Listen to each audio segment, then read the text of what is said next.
Pernah tidak kalian bertanya, mengapa manusia bisa kentut? Secara sains, kentut terjadi karena adanya gas yang terbentuk di dalam saluran pencernaan manusia. Gas ini berasal dari udara yang tertelan saat makan atau minum, ataupun dari proses pencernaan makanan oleh bakteri di usus besar.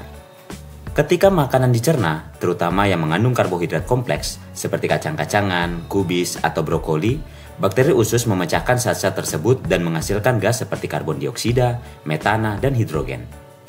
Gas-gas ini kemudian menumpuk di dalam usus dan harus dikeluarkan agar tekanan di dalam perut tetap seimbang.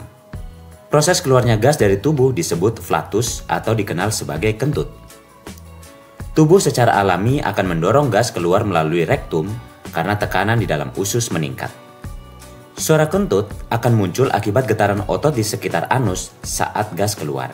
Sementara baunya dipengaruhi oleh senyawa sulfur seperti hidrogen sulfida yang dihasilkan dari proses pencernaan protein. Jadi, kentut bukan hanya hal normal, tetapi juga menandakan sistem pencernaan bekerja dengan baik dan ada keseimbangan mikroba di dalam usus.